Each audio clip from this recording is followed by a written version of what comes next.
Good day, everyone. I hope you all doing great. Thank you for all my returning subscribers, and if today is your first time, consider subscribing to the channel. So today we're going to be continuing our topic on investment in property, but specifically we're going to be talking about investing in properties in Ghana. We still have with us Dr. Francis Owusu Tsumesi, who's going to be talking to us about his own personal experience when it comes to investment in properties in Ghana. He is a landlord and he owns properties also in Ghana. He will also be sharing with us the do's and don'ts that he would like us to consider before we do anything in investments in properties in Ghana. Stay tuned as we listen and learn. Thank you very much. Property. No matter where we talk about property, you need to connect and commit. Ghana is equally a good terrain to invest in the area of property. But then, like we've indicated, there are a lot of don'ts you need to be careful of. You will find out that in Ghana, land is, there is no outright ownership of land. Land is leased. Ghana, generally land in Ghana is leased. Where I'm coming from, I know it's 99 years. It's leased for you in 99 years. After 99 years, it goes back to the owner of the land, who is the person of the king of the area. I know the same is being expressed in Accra and the rest of the country. Sorry, I actually didn't know this. 99 Yes, land is leased for 99 years. This is actually foreign to my brains. Oh, then let it be made known to you. Land is not, you see, our land is held in trust. Okay. So it's not for sale in Ghana as such, in the true sense of it. It's not owned by any individual. It's communally owned. We have got school land and we have got family lands and all that. So that is the truth of it. So when the land is given to you, it's given to you in trust over a period of 99 years. After 99 years, it goes back to the owner. But let's talk about the nitty-gritties of it. Yes. When you get the land from a chief, it is bizarre to learn that sometimes a chief can sell a plot of land to about 5 people. Yes, or more. You find people being, they find themselves confused.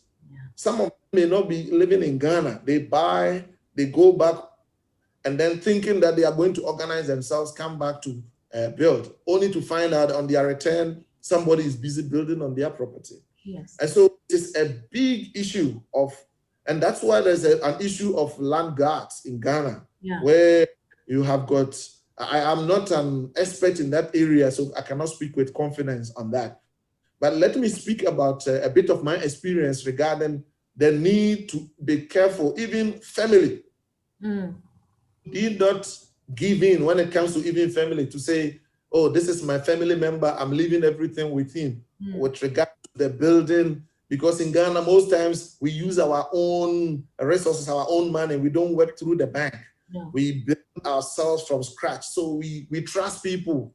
We hand over resources to them. As you are here in South Africa or in Europe or wherever, you send money down to your relative to build for you. Yeah. And in the process, they mess you up. Yeah. You get home the very property that you think, because you set up your mind, you plan, you put yourself in a certain context in terms of your vision, that by the time I get home, based on the money I've sent through, it must be at the foundation phase or at the lintel level or at the roofing level. You will be discouraged. You will be disappointed. You will go and find out that people are busy building them for themselves instead of building for you. So it's important to do it yourself. That's the first thing.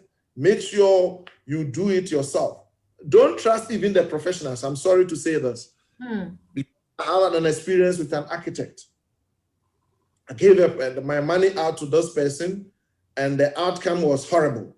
What I saw was not good. So my advice is gather your money, go home. You are not competing with anybody. Build at your own pace. When you are done with money, if you are not having anything to continue, just leave. At the right time, you go back and you continue. By so doing, you will have a peace of mind. Now, as you are done with your property and you need to get it managed, careful you hand over your property to. My first flag is don't leave it with family. Don't. You still insist. You do that. Yeah, it means you want to give it out for free. Because when you come back, it will be a war. There will be accountability. People will not be able to account properly and cannot take any action, any attempt to take an action by probably going to the police or whatever. You will be seen as a bad person. So the best way is to avoid that. Get someone you can arrest. Make sure everything is written down, business lines. Make sure everything is reduced in writing. You do not cheat the person gets his portion of the deal, so that on a day-to-day basis, whatever that comes doesn't go to the person. The money must go into the account. The person must only have the receipts. Avoid an environment where the money gets into whoever is managing the place for you. It will be a story. And care is not taking your relationship with people will be messed up. So the best way, make sure your property is managed by a professional. Also that side, I've not come across many of such in terms of estate management in Ghana, but I know there are quite a lot of them over there, but I have not personally had an encounter.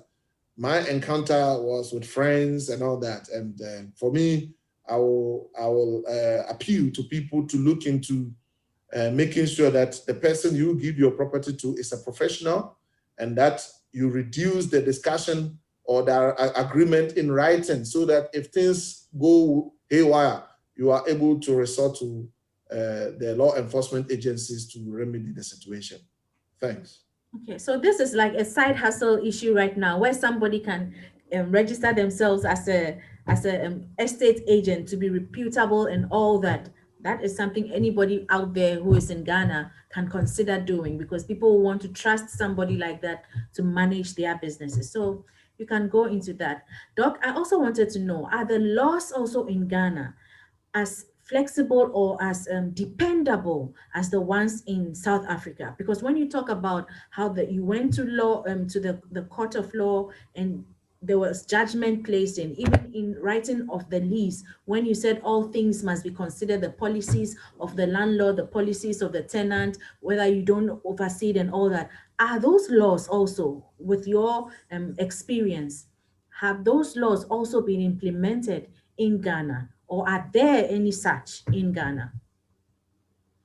Thank you. I don't think I'll be able to speak with confidence about the laws in Ghana, but what I'm certain about is the South Africa is a very organized setup.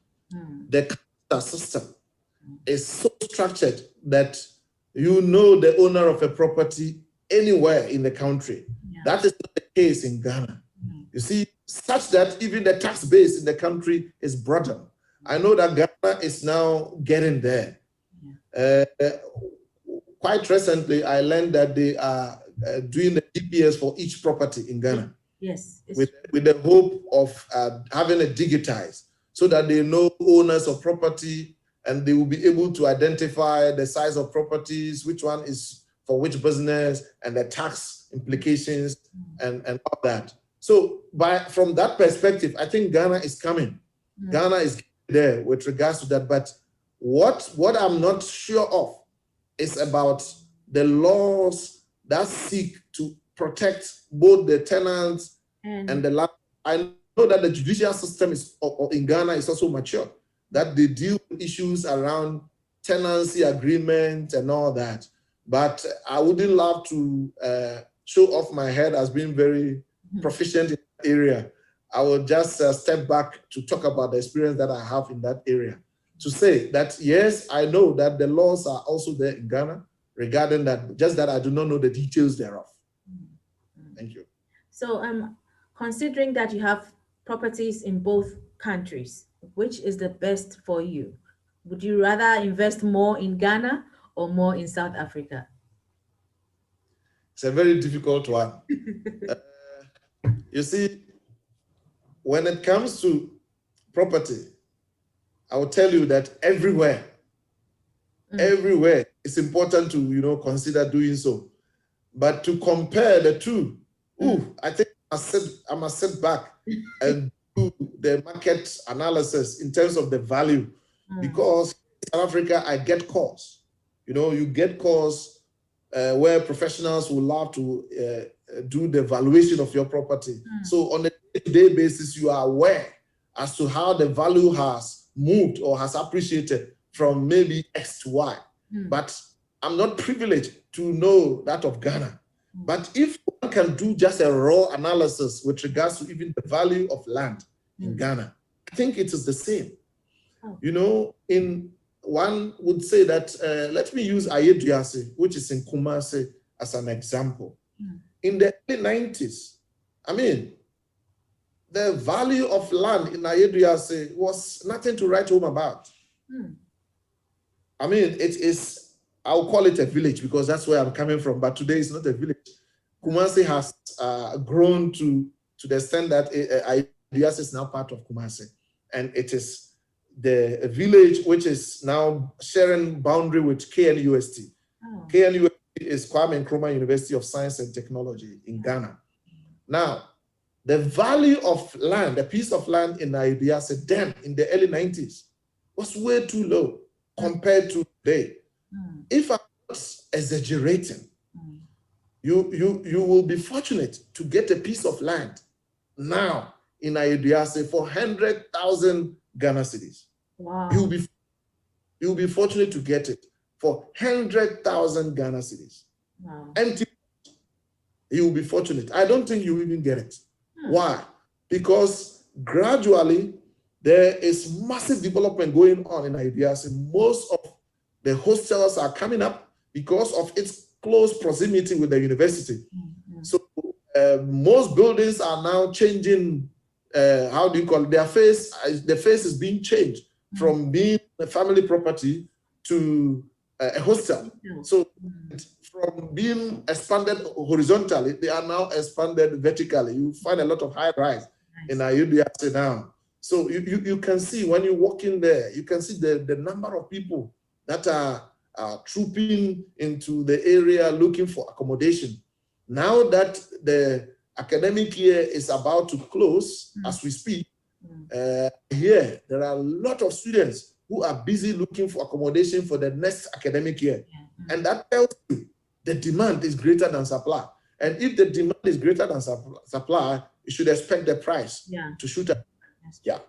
In your last words, are there anything you want to say to us, both in Ghana, both in South Africa, first-time owners, those who are in it that are finding it very difficult and are almost giving up? What do you have to say to us? My advice to all of us is, Rome was not built in a day. Rome was not built in a day. The property business is a good one. It's not for the faint-hearted, Start it, it's not easy. You see, my father used to tell me something in our language. He would say, "Udiskanishema and mabak." Meaning, when you invest in the property, you are not likely to find the returns in the short term. But in the long run, you are likely to benefit. So the short-term sacrifice should not discourage us.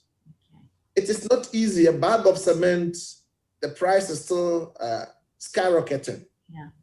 Let us commit to make sure that we build from the room to the ground. We need to envision it and begin to, plan it out with deliverables to say, look, I'm going to do it over a certain period of time. Encourage yourself and get it going. Even if you can only lay 2 blocks, do it. You will never know when you will get this done. But if you want to wait to get huge sums of money before you can build, you will never build. You will never find that money. So start somewhere. And as you do so, you encourage yourself with what you've done. When you turn back and check over a period of maybe 2 years and 3 years, what you've been able to erect. So that's my advice to all of us here in here in South Africa and in Ghana. We are encouraging people to get into property business. It is never going to die. It is actually the beginning. Thank you.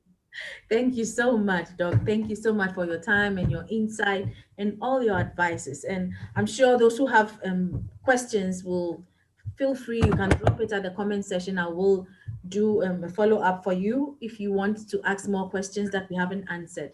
Thank you for tuning in, and I hope that you have got much clarity about investing in property, especially here in South Africa and also a little bit in Ghana. So, as you've heard, once you go into property, you are not going to get it wrong. Thank you once again, Doctor, and see you maybe another time. Bye, Doc. Thank you. Bye. Thanks for watching and see you in the next video. Don't forget to like and subscribe. Bye bye.